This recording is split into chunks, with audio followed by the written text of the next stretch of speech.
I'm just worried about the memory part of the spell, that's all. Look, we're gonna have to make our memories real and everything around them real, or we're never gonna get through this. Now scoot over, we weren't this close. Let the truth be told, let our lives unfold so we can relive our memories and stop being enemies.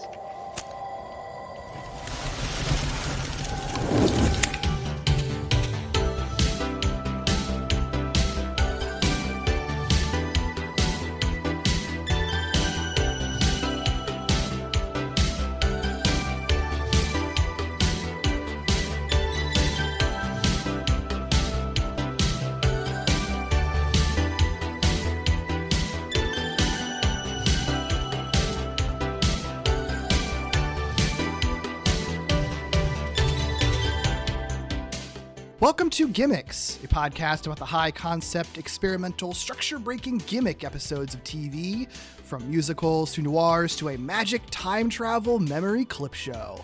I'm Derek B. Gale, and who's with me today? Cassie. Yay! I don't know why I paused like that. I actually had a joke I thought of, but then I was like, that's stupid. I'm not going to do it. No, stupid's good. It's really stupid. Okay, I want to know. Well, now you have to say it. Okay, here I go. So I'm just going to go. Cassie, my pronouns are she, they, and familiar. Oh my god, no, that's so good. I love it. I love it. That's so good. Now, speaking of which, Cassie, if you had magic powers and plenty of space, so like, you know, no time, money, none of that is any question of this. What is the maximum number of cats you'd be willing to take care of? Oh man. Infinity? I mean, like, I was just telling Tommy, my partner, I was just like, we have two cats, a 10-year-old curmudgeon cat and a very wily, weird half squirrel 1-year-old cat, and who has one eye. And I was just like, I can't wait till the younger cat, Polly, gets to an age where she's literally just like sitting on furniture, and that's just what she does for her life. And like, I want to live in a house where there's just cats on every surface. Like, I would have to magically, obviously, away all of the fur and nails and vomit that comes with that, but right, they're just so. The magic is like a key yes. element. Oh, absolutely. Of that, I think. Yes. Yeah. Because there's magic involved, I'm willing to have that many cats. Yeah, for sure. For sure. Well, perfect that you're on this then, because we are talking about an episode of Charmed, specifically season 5, episode 18, entitled Cat House. House full of cats. Real quick, for those of you listening who might be unfamiliar with the show Charmed, it is a supernatural family drama that aired on the WB for 8 seasons from 1998 to 2006 for a lot of episodes. It was developed by Spelling Television, which had then produced the network's then most successful series, Seventh Heaven. They specifically developed it to kind of capitalize on the popular witch movies of the time, like The Craft and Practical Magic. Obviously, you can kind of see the threads in this show because it follows the Hallowell sisters, who are witches known as the Charmed Ones, most powerful living good witches thanks to their power of 3. The show kind of follows their struggles to balance their personal lives, careers, relationships, all that stuff with the supernatural forces and wacky magical hijinks that they faced every week. It was created, the conceit at least was created by Constance M. Burge, who notably worked on Ally McBeal, Judging Amy, and Eureka. And she did like sort of create it, but then left the show after like season 2 due to some disagreements on the direction of the show with co-showrunner Brad Kern, apparently not liking the focus on romantic relationships that they were doing. In Eureka? No, in this show. Oh. Like she left this show about 2 seasons in because she didn't like all the romance focus, which, I don't know, it's a show on that's the WB like a huge for like part of this show.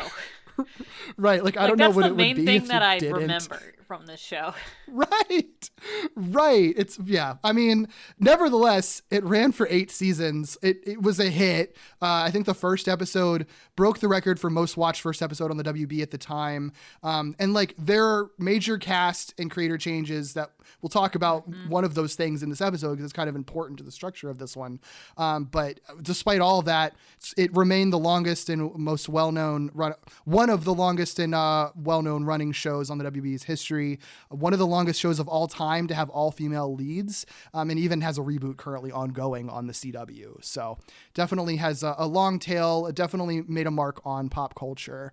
And speaking of that, Cassie, what's your personal history with Charmed? Sure. So I grew up watching it as it was on television. So with commercials and everything. And watched many reruns as well. But me and my mom like super bonded over this show. So I could discuss, like my mom and I would have discussions about the characters and what happened during and after the show all the time. And like we each had our favorite characters. And I can still, even though, again, like you said earlier, like no one can ever really, I really don't think anyone, there's so much stuff that happens in every single one of these episodes that, first of all, I was surprised that you picked this one because I was like, I feel like every other episode in this series could be like a weird side-stepping episode because it's so weird. Every single thing is so weird, except for like the 40 episodes where they're like, oh, I'm evil now. Like that was like a big thing that they did all the time. Yeah. But despite all that, I think my mom would remember some key points to this day if I said something about it, like, or if I put it on the TV, like we'd just sit there and watch it. But we were obsessed with this show. Freaking love it. I love it. Oh, that's so fun. I didn't know that. I love that story behind it. It is that kind of show, right? Like it's kind of a comfort show, I think, in a lot of ways, because like the vibe that I always got from Charmed, I just would watch the reruns on TNT, like, and I have very good memories of like weekday afternoons, like back-to-back episodes of Charmed on TNT, and I would just put it on the background while I was like doing other stuff. Like it's, for me, it was never a show that I got invested in. I definitely haven't seen every episode. I've just seen like chunks of seasons that I happened to be around for when they were running, when they were running on TNT. And it was always like, this show is campy and fun and kind of weird and silly, and I don't really have to pay that much attention to it. It's not always that good, but it's always fun. Yes. And like, that's fine. Yeah. And I think in the last episode you had with me on this podcast, I said that like with Star Trek, I had watched all of Star Trek through COVID. I went back and rewatched all of this through COVID as well.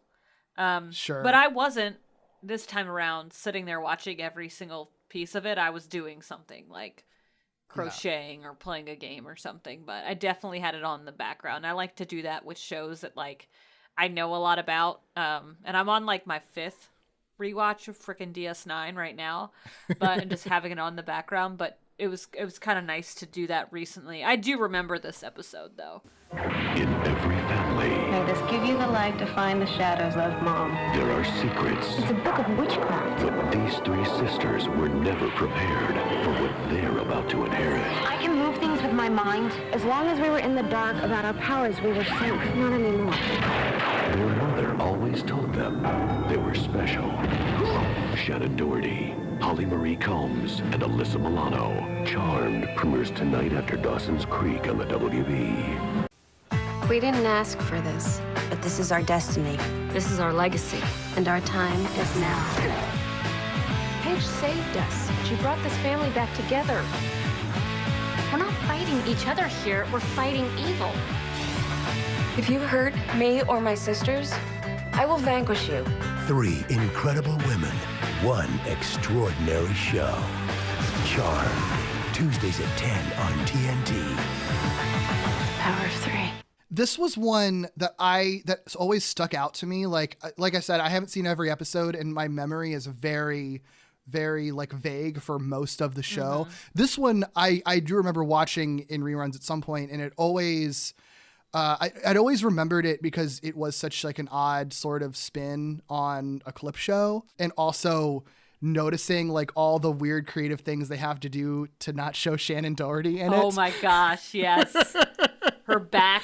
I'm pretty sure that person was wearing a wig, but yeah, right. Oh my god, it was so weird. Yeah, and I thought that would be an interesting. So I thought that would be interesting to pick because like very few, plenty of shows do clip shows, but very few do clip shows like this. And then there's also the added like hurdles that they have to do with the restrictions they're under for even the clips that they're like allowed to show in it. So actually that's a good segue, because there's some interesting kind of backstory into like why I think this episode is so fascinating. So the gimmick, like I said, it's a clip show, but it's sort of a fun spin on a clip show where the characters are actually like being time traveled into these flashbacks. So you have characters that are literally there watching, commenting on, sometimes even interacting with these clips from previous episodes. So I think it's like 10 episodes across seasons 1, 3, and 4. For some reason, there's no clips from season 2 in this.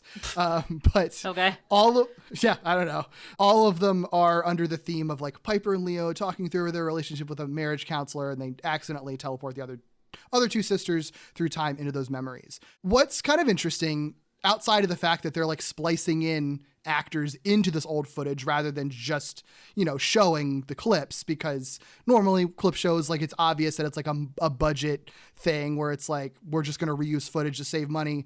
They might have saved some money on this since they reuse clips, but I'm sure they had to spend a lot of money like green screening the actors into them as well. Yeah. What's really fascinating is I think the place that this episode sits in like the history of the show is that the context for it, and anyone who's watched the show will know this, people who are listening that aren't familiar might not know.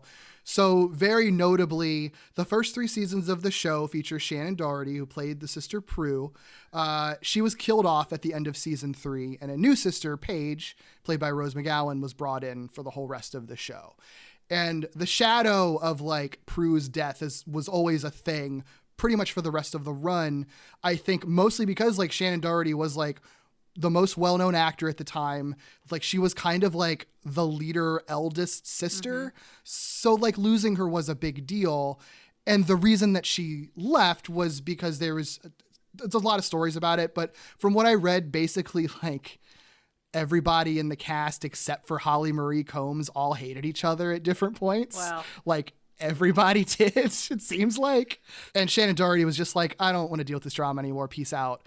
And left. So it wasn't on good terms. And supposedly she didn't give her permission to like use her likeness for the show without a fee. So supposedly if they ever showed like a photograph or showed an old clip or something like that, they'd have to pay her like $8,000 or something like that. And the network was like, no, we're not going to pay thousands of dollars to show an image or a clip of Shannon Doherty. So yeah. Interesting. Yeah. And like the thing is like that's not like super uncommon in TV. Like that's a thing, like I think nowadays it's more built into contracts, but like it makes sense. Like if you're a paid actor, you leave something, you're like, oh, I don't want you to like reuse my face and I don't get paid for it. Like compensate me. I'm a little confused by that because she was already in this episode. So like What do you mean? Like, not that she was in this episode, but the clip they were showing was from a previous episode, right? Like, didn't they already have footage of her? Like, why would they have to pay her again? That's the thing, is that, like, likeness rights, that's what's weird about it, is that unless it's, like, built into the contract that, like, you have the rights to their likeness, like, going forward. Oh. You don't have, they would have to get permission to use it again. So like, even though, they've already filmed footage and stuff, they already have photos of her and everything. Like all of that stuff, if they show her face on the show, that technically counts as showing Shannon Doherty on there. And if you don't have her permission to show her likeness, that could get them in big legal trouble, being like, you put me on your show without my permission. I feel like they've had to have paid her at least once, because I swear there are photos of Prue. I mean, obviously I can't remember, but like I feel like post-breakup, post-Prue's death, there were definitely like photos that they showed. Because they're always burning photos and shit. They're endlessly burning pieces of paper in the show. That's how their charms work. I feel like at some point there was a photo of her. I don't know. Everything that I read is that is that they couldn't do it. Like, I have a quote from Brad Kern, who was the showrunner at the time. And he said, like, I tried like crazy to get her in flashbacks and have photographs of her on the walls, but I was told by the studio that would have to pay her per episode fee, which we couldn't afford, even if we were just going to use a photo of her. He does say that, like, he found out after the fact that wasn't actually the case. Like, that the studio lied to him, but he was under the impression that they couldn't. Whoa. So they lied about that. That's what he said. Now, I don't really understand like why they would have, unless it was just like an executive just didn't like her and didn't want to have her face on there, maybe. God. But there's other stuff that kind of goes against that, because there are like comics and toys where I've read that they couldn't use her likeness. So the toy either wasn't released, or like in the comics, if you read like the comics that came out a few years ago, they bring Prue back in that, but like she's possessing someone else's body. So they never have to draw anybody that looks like Shannon Doherty in there. And the excuse is that they didn't have her likeness rights, but maybe they're being lied to too. I don't know. I know. There was also I don't know, it was some doctor show. Some doctor procedural where Piper and Paige showed up because I think somebody was it? Sorry, no, Piper and Phoebe showed up. Maybe it was Paige that was hurt. I don't know. There was a weird like cameo from the Charm sisters. Weird. But of course, Prue wouldn't be there because she was dead anyway because they were old. So that didn't make sense. But I was thinking like, oh, they didn't show her either, but she would have been dead because they were like much older. They were like their actual age. So they were like 40 or something. I think it was Grey's Anatomy. I can't remember what it was, but it was like it was like they were definitely supposed to be sisters. Or maybe they were playing different characters, but they had them play sisters again or something. Just for like the fun of doing it. Exactly. That makes sense. Yeah. Stay tuned for scenes from next week's all-new Charmed. They've conquered the sea, ancient Egypt, and a fairy tale kingdom. In the next 5 all-new episodes, they'll relive a wicked past I've never seen this side of Piper before. and frolic in a magical forest. Wood nymphs? All new Charmed. It's also weird because either way, like knowing all that weird backstory and the bad blood and stuff, no matter what, it kind of puts it in a weird position where like, if you want to do a clip show, which is like literally the simplest thing you could theoretically do on a TV show, like most of the clips from the majority of the show at that time feature a person that you're not allowed to show. Like, how do you do that? Yeah. Well, I guess if you focus primarily on Leo and Piper, you can get away with it. But even then, they're all in the same room at the same time all the time. Right.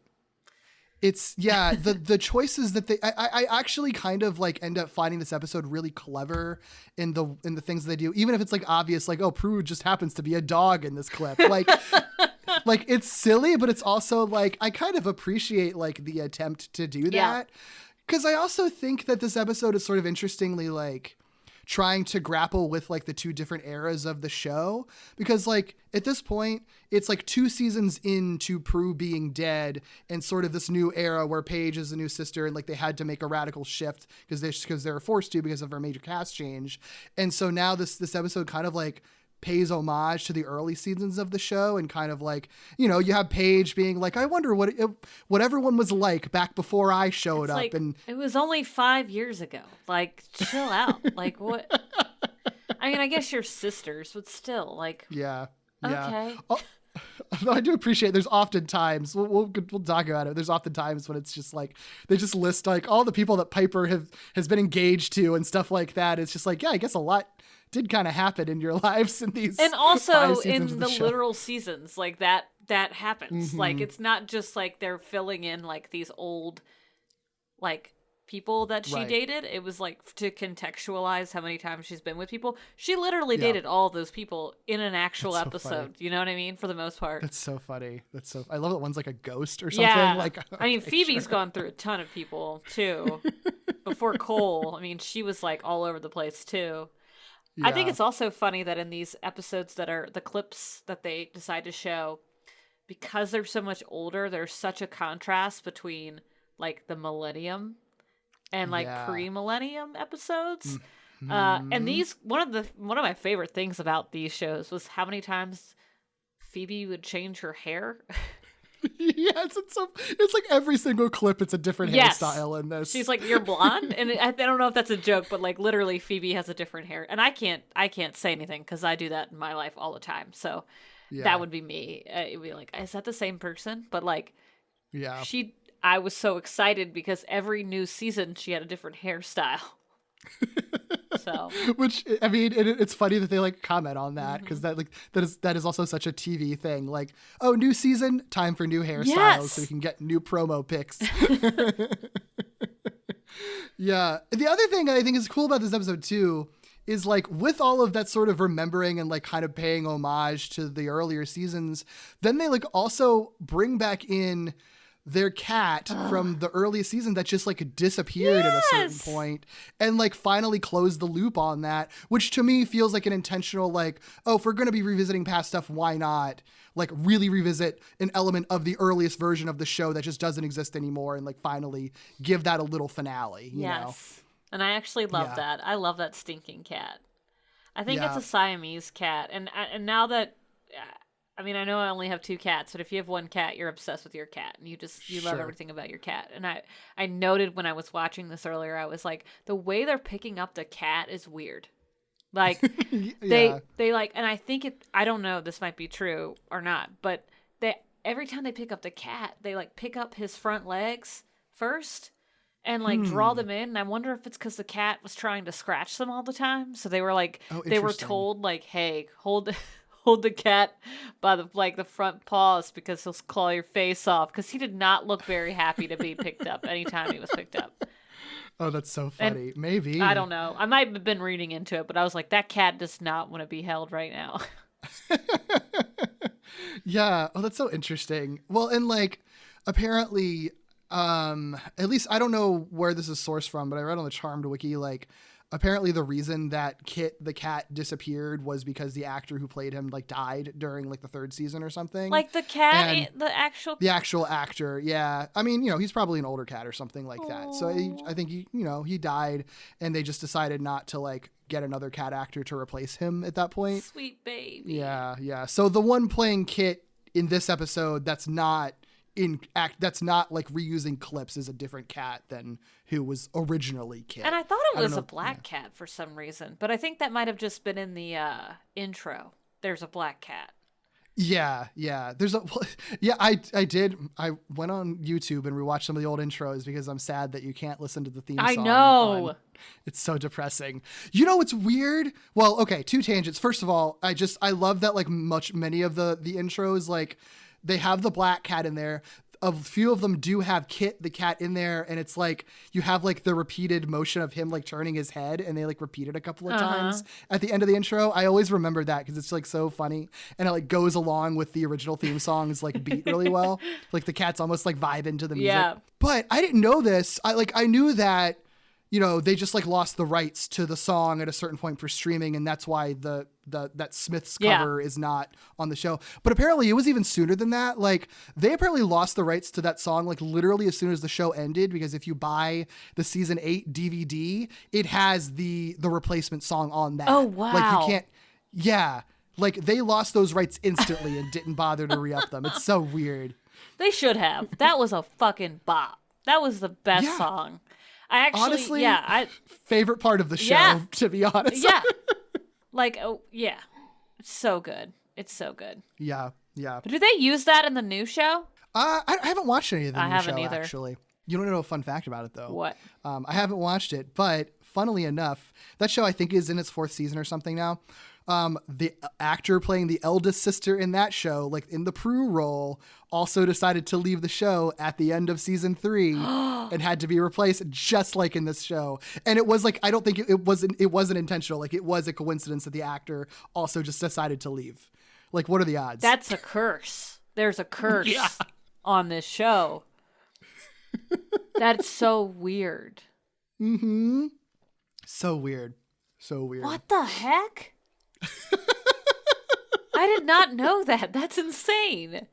I know. So I gotta strange. know why, though. Like, come on. She has to have been like, at some point, someone would have been like, no, you can't leave. Like, Prue left at the same exact time. And she's like, oh.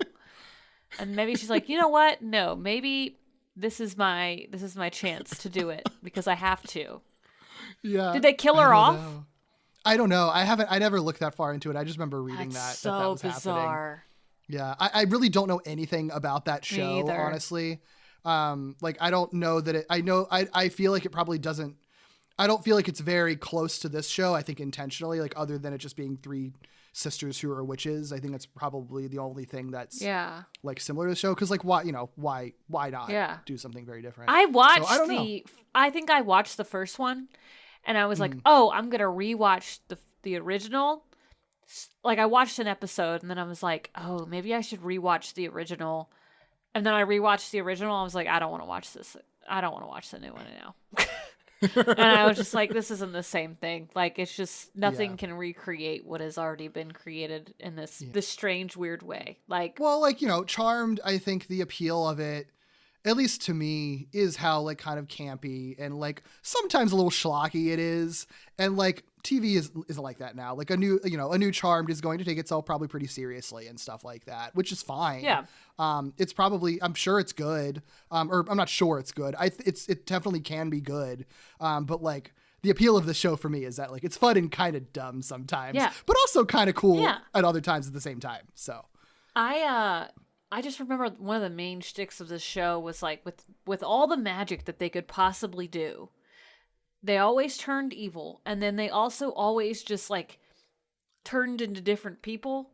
Like they were mermaids, or like they were goddesses, or they turned into like Xena warrior princesses. Like they always just had different weird outfits. And I love that now. I love an outfit. So I was just like, this is so fun. It was the main thing that happened. And then there was always a guy around somewhere. And honestly, Leo and Piper were so important to the show. And I freaking sobbed and cried at almost all of those episodes. Not this time watching it, but I used to like, I recall being so upset by so many of those episodes. And obviously this episode goes back into almost all of the episodes where I would have like originally been sobbing and crying because of their relationship. Because like the one where she's like yelling for Leo in the sky because she wants the White Lighters to bring him back. Like I remember that so distinctly. I remember the one where her wedding was all destroyed by Prue. Like there was always shit happening to them. And I just remember being so freaking upset that they just wouldn't let them be together, because Piper was my favorite out of the three. So sure. I think she was probably mine too when watching it. I think I would argue that she was the best actor of all. Oh my God, she was so good. Phoebe was good too. I love Phoebe. Yeah. Like Phoebe's great, but yes, I think Piper, what's her name? Holly Marie Combs. Yes, I think she's a great actress. I mean, there's something about her that just reminds me of somebody I know, and I don't know who it is, but like, I just liked watching her facial expressions. Like the way her face is shaped. It's just, I don't know what I'm saying, but like, I love watching her. I think she's a good actress. Yeah, I do too. I fully agree. Well, cool. Let's dig into this episode and all these like cry-worthy Piper and Leo moments and these flashbacks and stuff.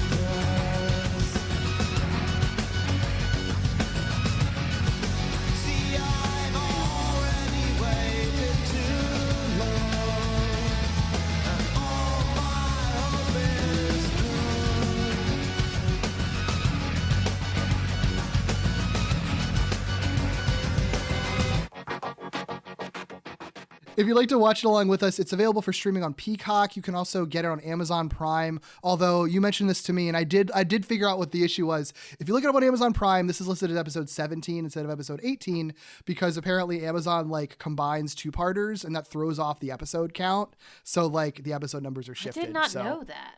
Yeah, I just happened to scroll up. I was like, I wonder if it's something like that. And so there's like fewer episodes per season because of that. So, just watch out for that if you're watching it along with us.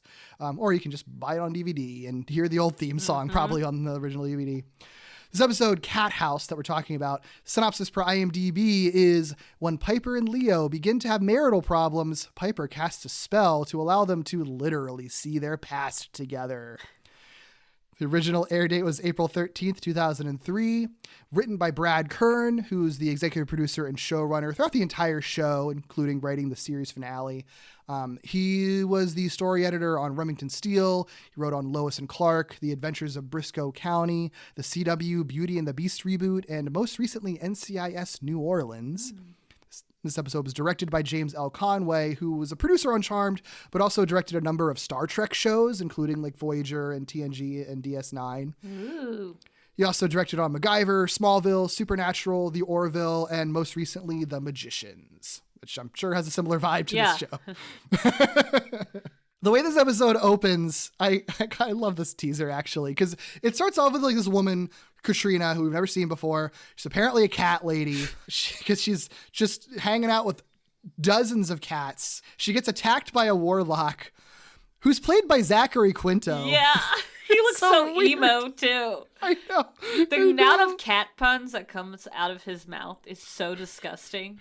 Meow. Looks like curiosity just killed your cat. What's the matter? Cat got your tongue? It's so awful. It's so bad. It's so funny too, because he's literally just playing like Sylar from Heroes and whatever like bad guys he played on American Horror Story. But like it's from the exact same 2000s, like legit Right. 2000s version. I don't think he's even like credited on this episode. Like I think it's like an uncredited appearance. It's so funny. Like Oh my god. it's like nothing. Like it must have been. One of the it earliest says he things was did. uncredited on the wiki too. Yeah. Like it must have been one of his earliest roles. But it's so funny because it's like you nailed the vibe that you would do. It's like immediately. Greasy emo kid stabbing cats. Oh God. Trying to be like a serial killer. What was funny is like he shows up, attacks Katrina, who like does a bunch of backflips and shit. It's so silly. Cats can't do backflips. How does she learn to do backflips? Cats don't know how to do backflips. She's magic She somehow, I should have done guess. some acrobatics, cat acrobatics. Sure. She could have like jumped or pounced on him. She did claw him. She does. Yeah. She like, that's the first thing she does is like claw him with her nails. Yeah. It's great. And then she like sicks all the cats on him. It's so funny because like he's like rolling around on the floor and it's very clear that he's just like wrestling just some like stuffed animals. Yeah. I love that when the cats are obviously not real. Mm-hmm. It's so funny. and the characteristic cat noises, which that sounds like my cat when she's at the vet. Like that's what she sounds like. It sounds like those noises, and they're literally like shaving poop off her butt and helping her, and she's screaming like she's being attacked by a demon. Yep. I just want to wonder for a second. Mm-hmm. She is a cat. Like, she was made into a human because of what she did, but she's living with cats. How pissed off are those cats that she gets to be a human and have fingers and can talk to humans, and she has to feed them? Like, it's just a weird relationship, I feel like. I don't know. It's like they throw out a lot at the end of the episode to explain like who she is and stuff, and it's just like there's a lot of questions here. Yeah. If you go back through, you're like, wait, excuse me? You have cats as pets now? That's right. Like if I was turned into some higher being other than a human, not saying we're very high as it is, but like anything more evolutionarily structured than myself right now, and I was like, yeah, I'm gonna just go have a whole bunch of humans in my house and feed them. Like it just seems really weird. It is weird. I guess like the charitable reading of it is that having been a cat herself, she knows exactly what cats want better than anyone else. So she probably treats them very well. Sure. And we don't really know exactly like how intelligent the familiars actually are when they're in cat form. True. But even if they are, they probably also are sort of like, okay, so if I have proof here that if I do a good job, I might be able to become a human like she is potentially. Maybe. But I agree with you. There's got to be some jealousy in there because like some cats can be pretty fucking vindictive. So Yes, I know of one for sure. So that's probably why I'm like biased. I'm like, I know my cat will be freaking pissed if right. if Polly got turned into a human. She'd be like, what the hell? Why did this bitch get to turn into a human? Why am I still a cat? Of course. Like, what? Come on now. Or maybe she's like, haha, that's disgusting. I don't want to be human. That's gross. Yeah, I can't say that I wouldn't. I might prefer being a cat to know, being a human I if I had would. the choice, to be honest. So I don't know if it was necessarily a step up for her. But Later on, she goes back and she's like, can you just turn me back into a cat? I hate this. Yeah, fuck this. I have to pay taxes now? Yeah, What the hell is this shit? This is just a fun fact. I think like tying into the whole vibe of this episode, apparently like the house that she's in was either, I don't know if it was a physical house or a set, but either way, it was the same one that was used in Beverly Hills 90210, which Shannon Doherty starred in, which is kind of a funny like tie considering this yeah, that's episode right. I only yeah. knew she was in that because I saw her in Riverdale. That's so funny. I never really watched that show, but Sure. but obviously she's like a main character in it. 'Cause she's Yeah. like, but that's so funny. Right. Yeah, it's just a funny little tie. So like sort of the setup stuff that we get here after that one scene, Katrina gets away. We with the actual Charmed family, we kind of get the scene where like Piper and Leo are having an argument that gets so heated that Piper like accidentally blows up the bedroom door with her powers. Leo, I am talking to you. Look, I'm tired of you mocking me, especially in front of our friends. Oh, I resent that. I don't mock you. You always mock me. I work my butt off around here. I quit my job, I quit my career so you wouldn't have to, and I get no respect for it. None. I never asked you to give up your career. The hell you didn't? You're right. I didn't. Did I? All right, turn to them for support like you always do. Oh, what? So now you have a problem with them, too? No, I have a problem with you. Leo, don't you dare walk away from me again. I mean it. So her sisters are sort of like, this is a problem. So you guys need to see a marriage counselor.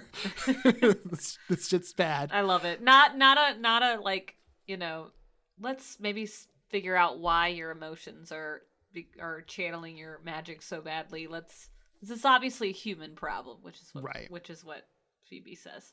Right. And I think also like couched in this is like, there's conversations that Paige has with Phoebe that we kind of reference where she's like wistfully like wishing that she was around in the early days to, meet Piper's boyfriends, wanting to meet Prue. She was engaged to a warlock.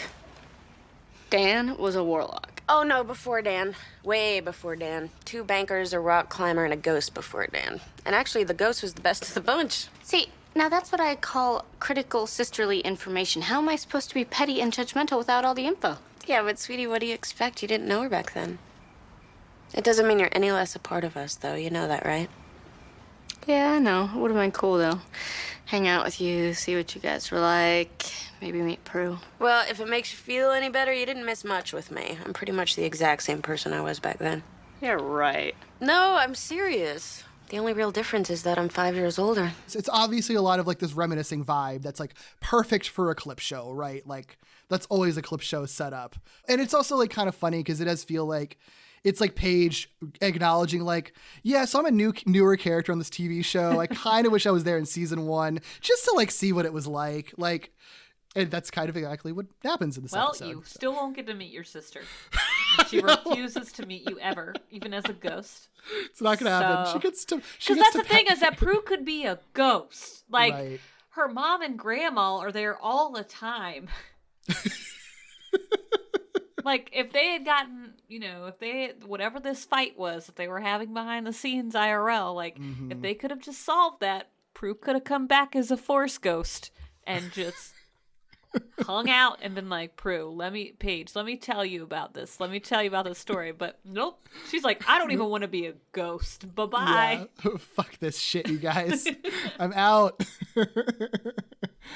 Yeah. So after that, Phoebe and Paige get this call from Katrina, who like they don't know who she is, and they're kind of confused. She's like, "There's a warlock after me, and also I know like everything about you." And they're like, "That's Weird, but okay, I guess. Someone is after me. A warlock. What is it? Who is this? I don't have time to explain. You need to come home with your sisters. And Leo. I need healing. I don't know what you're talking about. Where's the disinfectant? Didn't it used to be kept in Prue's bathroom? No, it's in the kitchen. What is going on? Hurry, please. So they go to the house to save Katrina from this warlock that's attacking her. At the same time, Leo and Piper are at the marriage counselor, and Piper decides to like freeze time and cast a memory spell while they're there. Piper, what are you doing? You can't freeze the shrink. We're on the clock. Yeah, well, forget about the clock, because you know what? We're gonna need a calendar, because this is gonna take months. Okay, well, if you remember, you're the one that wanted to do this. I did not. Yeah, well, Leo, we need to, for all the reasons that Phoebe said, and you know it. Look, we've lost our way, and we need to find it back, fast. So you really think a spell will help? It has to. It's unclear to me exactly what the goal is, but I guess it's to help them like more easily relive and recall their memories like more clearly, just to like make the counseling a little bit easier, But I guess. what doesn't make sense to me is they're not reliving the memories. Her sisters are. What? What? Yeah. Yeah. Like there's a couple of comments in it where the counselor is like, oh, wow, it's wild that she could recall them so vividly. But I'm also like, yeah, but they're recalling like very like either traumatic or like pivotal moments in their lives that like you wouldn't forget. So I don't it's kind of like odd. when you freeze your husband and smash him into bloody little pieces, like like there's literally chunks of your husband on the floor. I don't think you'll forget that. Yeah. But I mean, I guess if you're a witch and you do it every other day, then it's true. Sure. Or when you become a stripper suddenly on oh a my God. table, like I told her, oh yeah, I did that one time. Yeah, well, because some of this, sometimes we kind of stay at the context for how they're describing these things to the counselor. Other times we just see the clip. Like for that one, it's sort of like, what did she tell the counselor? Like, oh yeah, I was a stripper for a day. I did a coyote ugly dance. You know, it is what it is. Like, how does that even I come guess up? because she worked at a bar, she could get that one off. But like, that's true. It's still, yeah, there was some stuff that's just really weird. I mean, obviously there's like the joke about, he's like, oh, you shattered me. And he was like, I'm sorry. When you say she shattered you, I assume that's... Metaphorically speaking. I love how they have to, they decide to clarify that by saying, obviously metaphorically. It's like, yeah. What else would he think you were saying? Right. That you chopped him up into little pieces? Because yes, you did. But why would he think that was what really happened? It's so funny. Oh it's yeah, so we just funny. put him back together. Oh, okay. I get it. Yeah. They are really, those two are very funny in those scenes. Like they do have, I see why they were like the main couple of the show, because they do have good. a lot of chemistry and a very good dynamic together. Like they play off of each other very well. They do. I love Leo. Leo's also a great character. It's such an interesting. Yeah. It's such an interesting character and an interesting dynamic, and the fight that they have at the beginning, just backtracking just a little bit, was like really harsh. Like maybe I mean I've been in fights with my partner before, but like it's just weird for them to just be like, I mean, obviously she like sets the door on fire, which is something that people don't do. Well, I guess they could do in real life. But if magic is really easy. But it's just so funny because he seems so, there's some moments where Leo just seems so like bro-y and weird to me. And then other times he's like such a sweet guy. And so it's really funny when he gets really mad. It's just very surprising because you expect Piper to be angry because she's always the hot-headed one. Right. But for Leo, it's like, wow, like usually he is kind of the bitch. So well, and like they're so snippy with each other in this episode too. Like even after that scene, throughout the whole thing, like they are in a like snark fight like throughout the entire counseling session. Like except that yesterday Piper almost blew up the house. Figuratively speaking. I mean, Piper's got a bit of a temper. I do not. Oh, no? There is a lot of bitterness and resentment going on there. And I honestly can't remember why that is. I'm sure there may be a reason, because I know there were countless episodes where they got into fights. Yeah. And they haven't been married that long. I guess like they have a baby at this point, which is like, I didn't mention that, but like that's very clear at the beginning. Wyatt. So obviously that just having a baby in general causes more stress, and I'm sure there's like magical baby shit surrounding it too. Oh yeah, I don't know if this is prior to or before when Wyatt starts just teleporting himself different places. Good God. And they're like, "Where's the baby?" And the baby's like in the other room, or like the baby is like creating a force field, which is actually pretty good. I mean, if your child can create a force field to protect itself from danger, sure, it's pretty freaking cool. But yeah, that's got to be extra annoying. Right. Yeah. So like all of this, all the memory stuff, all the marriage counseling stuff, this is just their conceit to allow themselves to have a bunch of flashbacks and a bunch of clips shows, right? And that's such a normal setup. It's just like, let's talk about the past to give context to the current, what's happening in the present. But obviously the difference that makes it kind of interesting is that because it's a spell causing this, Phoebe and Paige get swept up into these flashbacks. So it's not just the audience viewing them, it's Phoebe and Paige also viewing them and commenting on them and making fun of them and like referencing the old haircuts. Yes. And the weird plots and stuff. Ooh, quite possibly the finest glutes in the city. And state. In all the land. Some first. Ew. You hit on Leo? Never mind that. We have to figure out a way to get out of here. We can't risk changing our history, otherwise we'll have no future to go back to. I'm telling you, he's not your type. He's nice. Oh, really? And I don't like nice? No, Phoebe, you don't. You like dangerous, you like bad boys, you always have. Some things never change. Would you be quiet? And very cleverly, like very quickly, and this is kind of Paige's thing, like she very quickly catches on to things, like too quickly. Like it's almost like their conceit is like, the audience is dumb, so Paige needs to explain what's happening right now. And like very quickly, Paige is like, but you're right here and you're right there. Oh, this is back in time. We need to be careful. Like immediately. Which, you know what? They've seen enough magic shit. We've all seen time travel movies. I feel like if most of us at this point were in a scenario similar to that, it'd just be like, okay, so I'm time traveling, so I'm not going to mess with the timeline. Like, cool. Okay, got it. Yeah, but what if the whole thing is like, it's fine. You can't mess with it. Like our past is like our if it's the future, they're like, it's fine. I know you're there. Stop hiding. Oh, that's a good point. There are that's a good point. There are things where it's like, Paige. Potion. Pass, Paige, remember? They're going to rescue you. No, it's okay, Paige. They're going to rescue you, remember, in this flashback because you're here. And it's just like, well, duh. Like, what? But like, I love the idea that us in reality, if we met ourselves, you'd immediately be like, I can't see me, and just like hide, like the whole time. You're like, I have to hide forever. I have to hide for the rest of my life. It is very lucky that anytime that they're teleported through time in these flashbacks, they're always just happen to be teleported into like the next room or behind someone. Not like in the center of the room. Right. Like they just happen to be slightly off screen. Like very lucky that. I don't. Yeah. Have there been clip episodes where, because I always think about this, like when I see a past clip, I'm like, because sometimes they edit the clip, obviously, because this is what happens in this episode, or they have a fudge clip or something like that, like the whole bit with Prue on the bike or whatever. But has someone been clever enough?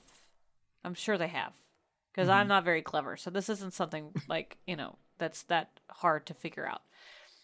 Like pre-considered, like I want this to be in a clip show at some point, so I'm going to reference something that is very specific. What am I trying to say here? I'm wrapping myself in my brain right now. But like, that would be hard. That would be too hard, maybe. I guess what I'm trying to get at is that some of these clips, I was thinking like, whoa, how did they have the forethought to know this would be in a clip episode or something like that? But they didn't. No, they definitely didn't. But it didn't. just weirdly connected to something else that was going on, and I was like, oh, that's so interesting. Or like sometimes I would see a clip and be like, did they remake that? Because I don't remember that working the way it did. Like, like my example, I guess, is the one where Phoebe runs into the bathroom. Phoebe! Hi, I didn't know you guys were in here. I'm not interrupting anything, am I? No, not yet. Okay, that's good. That's really good. Phoebe, would you just get out of here and cover your eyes? Sure. take it now. Hey, did you change your hair? Me? No. And I was like, oh my God, that happened in the past episode. Yeah, I was wondering that. And I was like, that's kind of cool because, like, I can't think of what the original episode, the reason she ran in or not.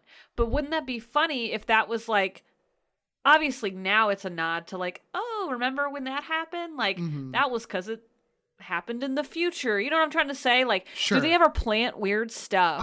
Actually, it's kind of like Harry Potter.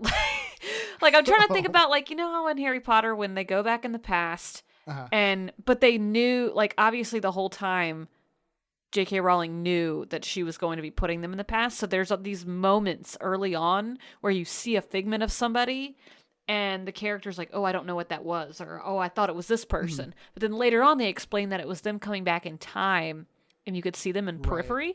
Like, that would be really cool. I guess that's what this moment was that was really neat to me. I like the idea of, like, being like, oh, remember when, like, haha, you remember this episode where Phoebe came into the bathroom? Like, that was actually her from the future. It wasn't her during that time. So that just bled into it really well.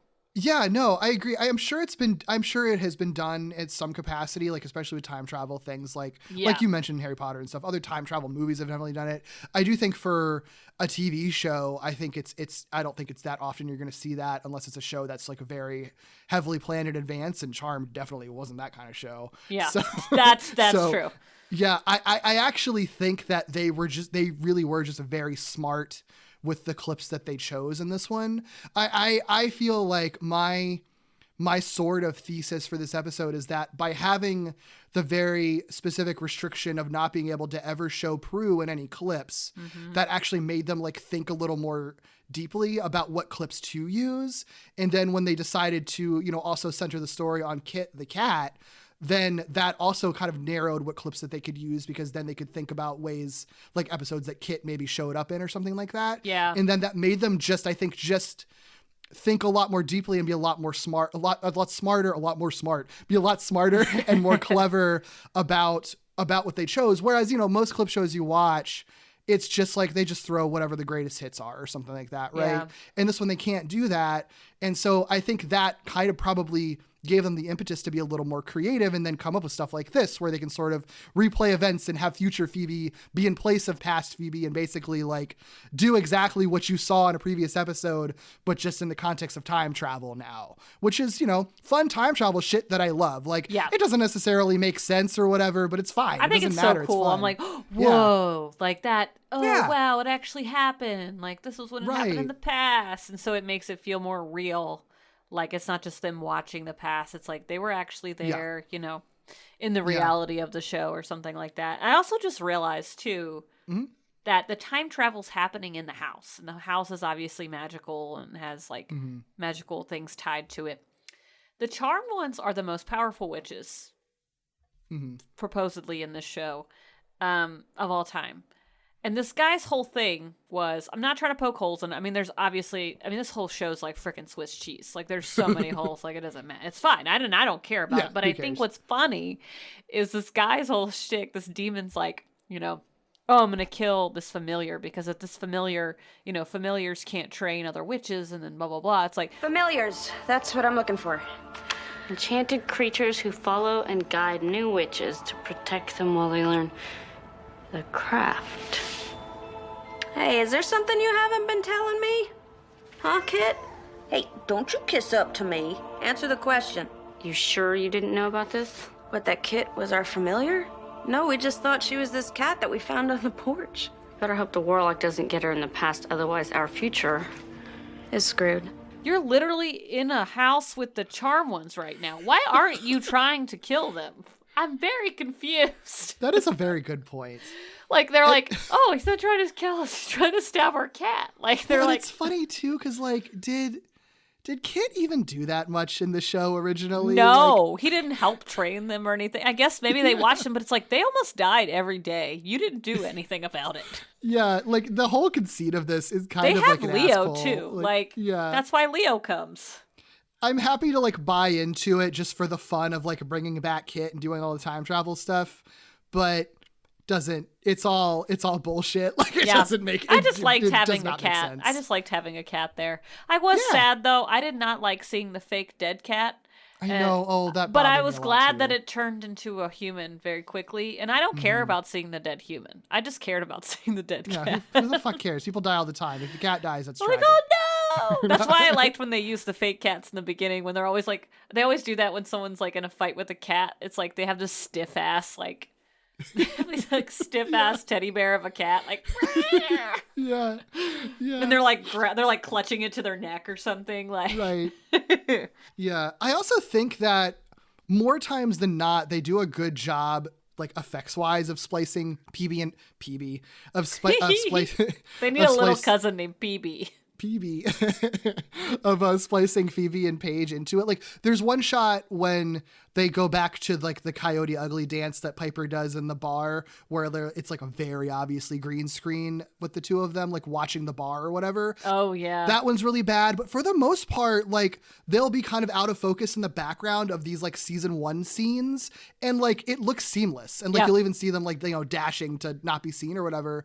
And honestly, for a show that like I remembered having kind of like low budget effects and stuff, it looks really good, especially for the time. I think that might also be just because the house didn't change very much, and so it wasn't like they were in especially like I think all the ones in the house look seamless because all they had to do was throw some throw some garments around or like smash a cake or whatever. But like they did a really good job, I guess, analyzing what the scene looked like and like how to put all that stuff in there, because the house is the house, so at least they have that structure there. That's probably why the Coyote Ugly one looks so bad, but also like obviously they're watching her, so that had to be green screened. Yeah. But yeah, they looked really good. It just seemed to work out very well, the episodes that they picked, and the fact that they were trying to juxtapose like picking episodes where the cat was peripherally there or something like that. And then that was another one that was really cool. It was like, oh, Leo's here because he's trying to get the cat out of the chimney. He's looking for Kit. The cat. Right, 4 legs fur. I remember. Is that you? Yeah, from about 5 years ago. Sorry. You know, have you tried the shelter? Yeah, nothing. Well, she had her collar on, right? With your number on it and everything? A very distinctive color, actually. Anyway. Oh, like, that's such a funny, like, coincidence. Like, yeah, that was like, because that was probably like their first meeting with him, right? Also, I think that's what they were saying. Why was a dumb cat in the chimney? Yeah, good. Like, I know real cats do that, but you're familiar. How stupid are you? Why are you in the chimney? Why didn't Phoebe ask her why she got in the chimney? You know what I mean? Like, I would have been like, so why did you jump up the chimney? Yeah. I guess you have your animal instinct still. I don't know, but like, if you're a familiar cat, I feel like, because I feel like Salem wouldn't have done that shit. Salem would have been like, I'm not jumping up a fucking chimney. Right. You know what I mean? I know I'm going to get stuck. I've seen other stupid cats do that. It's so funny. Little young Leo from season 1 is so cute. Oh my God. Funny, like he ages a lot over the course of the show. Well, like he always looks great, but it's so funny seeing how young he looks. Yes. In that first season, his voice is like higher pitched and stuff. It's so adorable. He's so cute. He looks like a little greaser. He's got his like rolled up t-shirt sleeves. It feels so much older. Like, it's so weird that those episodes aged so distinctly from the rest of them. I mean, they still, because they're like so quote unquote fashionable. You can tell what decade it is or what distinct year it is. Also based on the music, like the music change. Yeah. Like there's some great 90s music in those early seasons, especially, you know, I don't know if they ever stopped doing it. I don't think it was as often, but I know that when they had P3, like they had guest stars and guest music, like musical guests, and it was so good at the end of like every episode. And I know they stopped doing that as much. It was like more intermittent, I feel like, maybe, but you could see like the change in the music genre as well, and like the change in music and like what was popular at the time. And so the contrast between like the clip episodes and the newer ones was so weird. It was so weird. It's so interesting. Like I can't even pinpoint exactly what it is aesthetically, other than maybe their sort of fashion from 1998 versus their fashion from 2002 or 3. Just like for some reason, like one just feels older than, like way older than the other. Absolutely. Maybe. I guess that's all it is. I don't know. It does seem like maybe the show is lit a little bit differently in the earlier seasons, like the darker lighting. Cause I feel like in the season that we're watching now, like it just generally feels a little bit brighter and more colorful. And I think maybe that's part of it too. I think so too. It definitely, like, color shade wise, it looked very different. Mm-hmm. And obviously they did not change that. So that was one reason you could tell that it was a clip and not, but the blending, but even still, like the ones in the house were really good. Yeah. I mean, honestly, that's even a better testament to how seamlessly they like integrate the present day stuff into it, that like, it doesn't feel like when you're looking at Alyssa Milano and Rose McGowan in like season 1 clips that it doesn't look like they stick out from being like lit differently or whatever. Like I think they did a good job of smoothing it over between how they spliced everything in. Mm-hmm. Yeah. Let's see some of these other flashbacks. So yeah, we mentioned the one where Leo gets like shattered. So maybe we should just torture you instead. I was under a spell, evil. Evil? You are blonde. And I like that it's like bloody chunks. Right. It wasn't just it was bloody chunks. And I love that Paige is like, what the fuck? And Phoebe's like, I don't know, we were just like evil. Like, that just happens to us sometimes. Just bitches. And when we're bitches, we freeze people and shatter them into chunks. Right. And of course, just happens to be like they're searching for Prue because Prue was conveniently missing. So another perfect use of a clip where Piper is mean to Leo, but also Prue's not there. Like, great find. Anytime they're evil, they kill Leo. It's the first thing they do. Like, I remember at one point, Piper's like, shut up, and just snaps her fingers and blows him up. Like, my God. Like, poor guy. Jesus. Yeah. He obviously loves her. Yeah. We commented also a little bit on this, but like they spend a lot of time at the Leo and Piper's wedding, where we see, a stand-in for Prue riding off on a motorcycle from the back. It's so funny. Yeah, and Paige is just like, oh, I guess I technically met her. Piper and Leo's love has touched us all. We have to fix this. I gotta go fend off the posse. Can't believe Prue ruined Piper's wedding. Prue's oh my God. Kid. I'll stay in touch by saying. It is Kid. I didn't know you had a cat. Yeah, she ran away a couple of years ago. Interestingly, I would have never clocked this, but I read that there is some extra footage in this scene. Like in the original episode, like it cuts to a commercial, like in the middle of a conversation or something. And you actually see like the rest of that clip run. So technically there's like new footage that wasn't in that original episode that like that was deleted that they like put back into this for the clip show. So they can sort of continue it while Paige and Phoebe are doing their thing at the same time, which I find really fascinating. That's cool. Yeah. I did not know that either. Yeah. It's really kind of clever use of it. But yeah, a couple of important things happen in it. Because I think this is when everybody starts putting the pieces together of like, Warlock's not after us. Maybe it's like after the cake or the cake. Not the cake. After the cat. It was all about the wedding cake all along. He wanted to go back and cut. That's why he had a knife. He was going to cut the cake. He was going to cut the cake. But he wanted to feed it to Piper. I'm not totally off though, because like the big thing that happens in it is that he does step on the wedding cake topper and breaks it. It's true. Not intentionally, but yeah, not intentionally. And like, that's sort of the first instance where like, oh, these aren't just memories. Like this is actually like literally time travel affecting the present, because like you see like the wedding cake topper disappear in the present. I think that actually,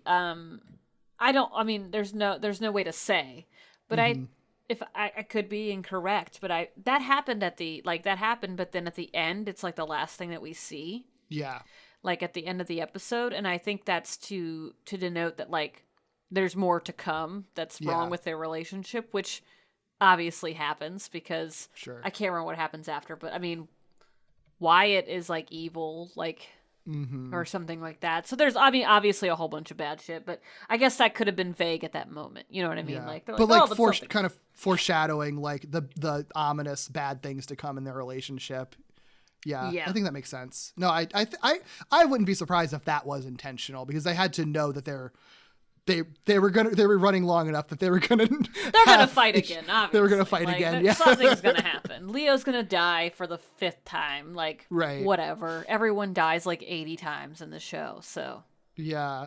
I also, this is like not relevant to anything, but like in this section when they're at the wedding, Paige is like kind of in secret in the kitchen, like quietly trying to like make a potion to stop the warlock, and it like, it poofs.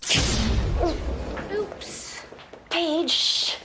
What? Potions go poof. That's what they do. Just hurry up. And Phoebe's like, be quiet. And Paige is like, it's a potion. It's like, sorry, it goes poof. That's what they do. I love it. Yeah.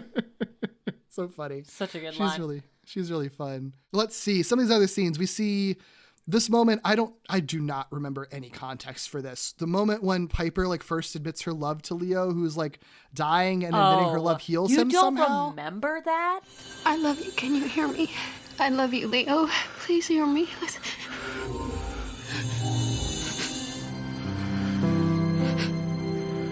Piper.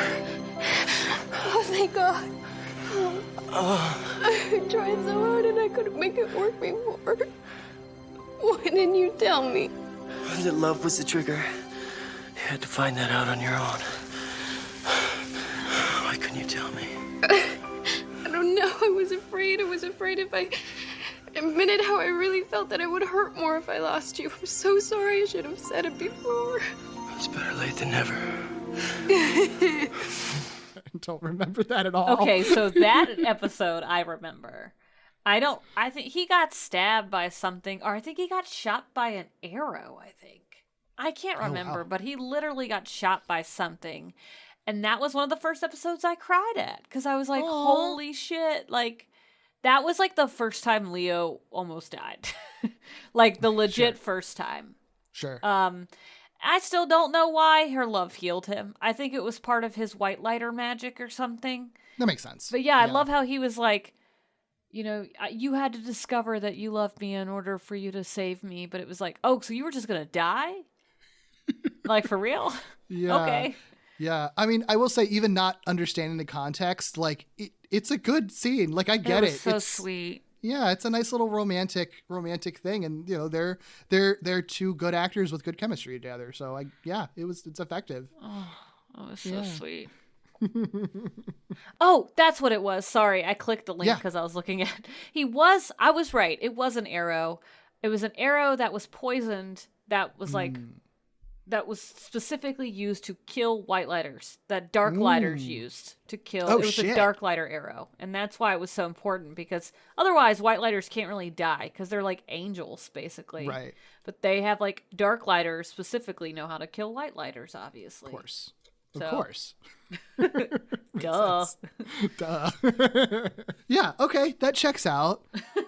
One of the things, this isn't a flashback, but I do kind of appreciate that, like, one of the things that Piper and Leo are talking to about each other that like prompts some of the flashbacks is like their codependency issues. Yes. This is a no-win situation. I work. She says I'm never around. I quit my job. She says I'm around too much. I gave up everything for her. Ha! Codependent. Thank you. Okay, so what? Maybe I am, but you want to talk codependent? Ask her about her damn sisters. They're freaking inseparable. The power of three. Both like with each other and also with Piper with her sisters. Mm-hmm. So like there's like two rivaling codependent relationships, which I think is really fascinating and actually like a really good analysis of the show too. Mm-hmm, mm-hmm. Absolutely. The sister dynamic though is so good with these three. Like, and it was great with Prue too, but like I think Phoebe makes it. Like I just remember that part at the end where Phoebe just crawls into Piper's lap.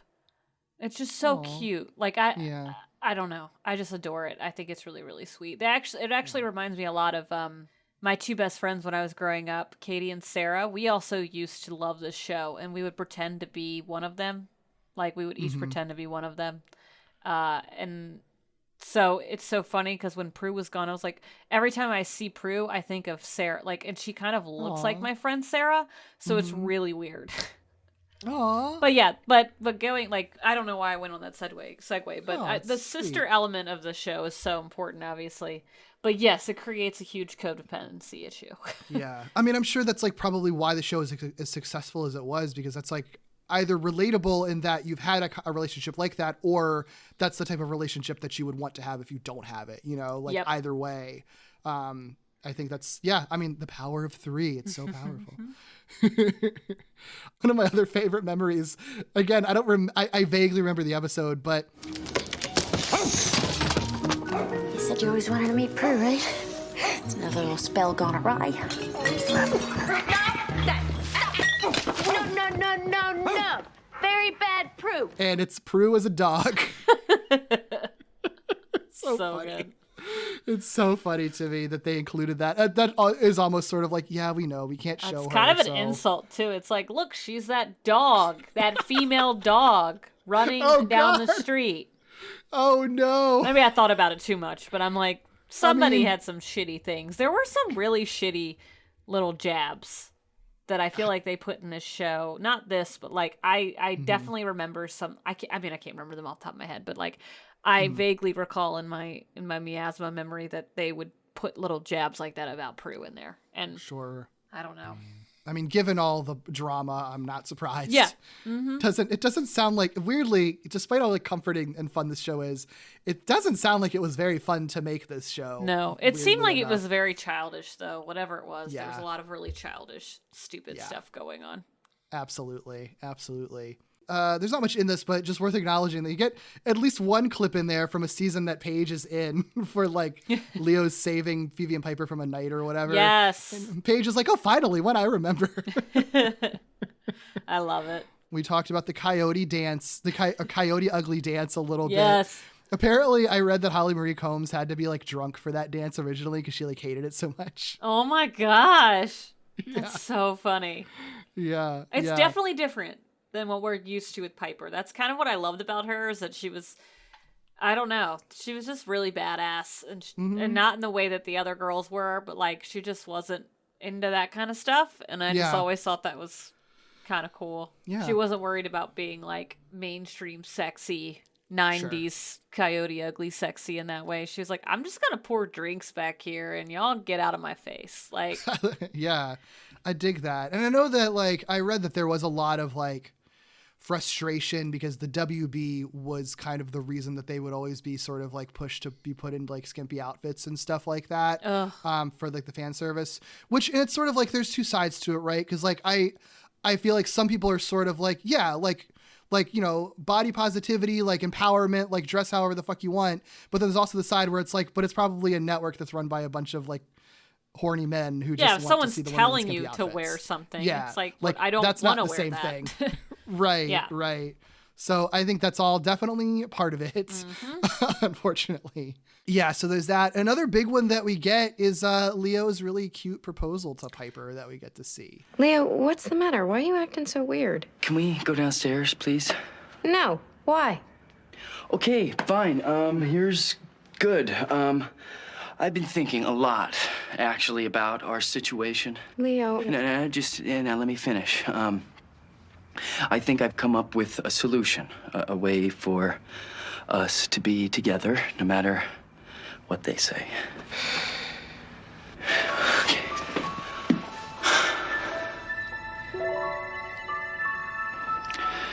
Will you marry me?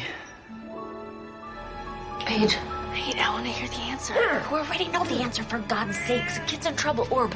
So cute. It's very cute. And in fact, we get to see it twice because I think all of this is really clever, actually, because it's like during this flashback that, like you referenced, Kit does finally get stabbed by the warlock. So Kit's killed, like luckily morphs into Katrina, so we don't have to like look at a dead cat for that long. Yeah. But this like breaks time basically. So like shit's unraveling. Like you in the present day, like Leo's like feeling the pains of hundreds of witches who weren't able to protect themselves from their familiar because of their familiars that I guess do stuff, not according to this show, but I guess in most other cases, the familiars actually do stuff to protect them. All that's to say that like time is broken. Everybody kind of collectively figures out what's going on. And what I think is really clever is that Phoebe from the past is like calling to Piper in the future. Piper, can you hear me? It's Phoebe. Are you crazy? What are you doing? What does it look like I'm doing? I'm trying to contact Piper. Yeah, but she'll hear you. She'll come running in and ruin our future. Our future's already ruined, unless she could somehow give us a second chance and let us replay her last memory. Wait, are you talking about present-day Piper? Yeah. Yeah, why not? I mean, she dragged us into this spell, consciously or subconsciously. We might as well take advantage of it, right? Besides, if she really is reliving this, she ought to be able to hear me.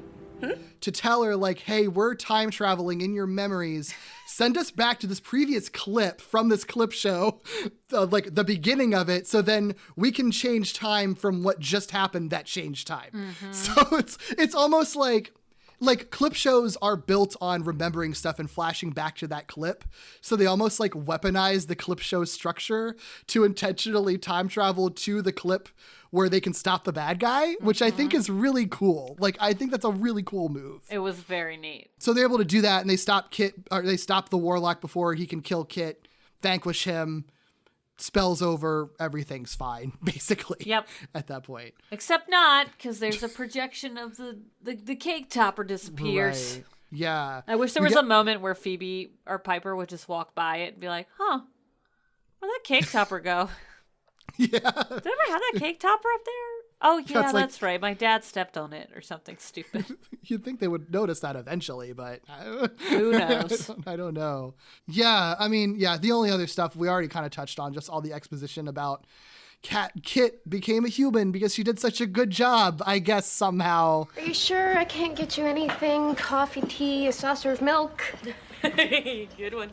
No, I'm fine. Although, I wouldn't mind some kibble if you've got some. That's not funny. It's a little funny. No, see, you didn't live with her for 3 years. And by the way, what was with the scratching of my bedpost? What was that? I had to keep my nails sharp. Yeah, see, that's just very creepy. She didn't do anything. I'm sorry. I mean, you were a cat, which is great. So you get to. I'm glad you were a cat. How about that? Yeah, I do like that Piper's like, so if you were like our magical familiar, why did you like scratch up my bedpost? Yes. Kit's like, I don't know, keep my nails sharp. Like to claim my territory from other cats. To annoy the shit out of you. That's what I do as a cat. Right. Like, oh, maybe you were kind of a shitty familiar. Or why did you crap on my bed? Why? Why did you puke everywhere every morning? I don't understand. I still have to puke. I still have to clean myself. But I will not climb up a chimney again. But you did. I wonder if when she's human, she accidentally does cat things like that, like get stuck in a chimney and the fire would have to come. Like, look, sorry. Why were you in your chimney? I saw a bird. They're like, okay. Yeah, I really want to know more about the life of Katrina, the former cat, because we don't get enough of it. I know. She never appears again. That cat was so cute, though. No. Looking at a picture of it, I think it was somewhat. It had to be a Siamese cat, I think. Because I think so, too. Siamese cats have a very distinct meow. It's, like, really ugly. It's like, and, like, anytime I heard the noise, I was like, I mean, unless they were using a different cat noise, but it looked like it might have been a little bit of a Siamese cat. Yeah. It was very cute, though. Very cute cat. Good cat actor. I want one of those. I kind of want to get for Polly because she's the only one that wears a collar. Mm-hmm. Like the little charmed symbol for her collar. That'd be so cute. Oh, that'd be adorable. I'm sure that you can get that made, yeah. Or it probably already exists. Like absolutely. Well, yeah. Any other thoughts about this episode or anything, or clip shows or Charmed in general? Well, I'll be honest. When you first said clip show at the very top of this, I had no idea what you were talking about, but it became very obvious as we went through the rest of the episode. Oh, that's so funny. But, like, I figured, okay, clip show. I was like, oh, it's clipped? It's, like, different clips? And I was like, oh, it's past clips, remembering clips. And I was like, and also, before we watched this, I had no idea what this episode was about. I couldn't recall until, so I watched it. It's so random, and every episode of this is so random. But, like I said, I was just like, every episode of this show, there are throughways of stories that are very confusing. But they're never themselves. Yeah. So what's funny is that we did actually get to focus on an episode that was different, but they were actually playing themselves for once. Yeah, it is kind of funny because I know that there are plenty of other ones that were coming up where there were like genre homages, or there are like, there's some other magical creature riffs and stuff. And like those are all would be fun to do too. But like as of yet on this podcast, I haven't done like a weird time travel clip show thing. And like, I think it's an example of it actually being done well. Like Charmed does a lot of stuff not well. And I think that like, even though there's obviously plenty of holes that we poked in it, sure, that's the logic of the show in terms of like the structure of this singular episode, given the hurdles that they had and the restrictions they had, I think they made something really kind of ingenious and clever and creative out of those bizarre restrictions that they had. And they didn't have I'm sure that they didn't have to do a clip show type of episode. Like they didn't have to do it. So it was kind of it seemed like a cool challenge that I think that they pulled off really well, honestly. Absolutely. Well, cool. Thanks so much for talking Charmed with me. Oh, yes. If anyone else wants to get charmed with what the hell? I don't know. Get charmed with me. Where can they find you online? Everything you're working on. I have a Twitter, Cassie Thulu, and also I have a podcast with my partner where we talk about mostly different all TV series of Star Wars at this point. We're gearing up towards Obi-Wan, which is coming out the end of this month, which is super exciting. And that's Distant Echoes. And you can find that specifically at Distant Echoes SW on Twitter. And then you can obviously find that podcast at Distant Echoes, a Star Wars podcast, where you get your podcast. Nice. Well, thanks again. If you'd like to find me, you can follow me on Twitter at Derek B. Gale. You can also listen to my other podcasts, Walloping Web Snappers, a Spider-Man podcast, which does deep dives into every Spider-Man cartoon ever made, and Falling with Style, an ongoing Pixar movie marathon, which is a monthly podcast diving into every Pixar film chronologically. You can also follow this podcast at Gimmicks Pod on Twitter and Instagram for some extra goodies, and email me your questions, feedback, and corrections to gimmickspodcast@gmail.com. Please rate, review, and subscribe on all podcast platforms. And until next time, friends, keep being weird.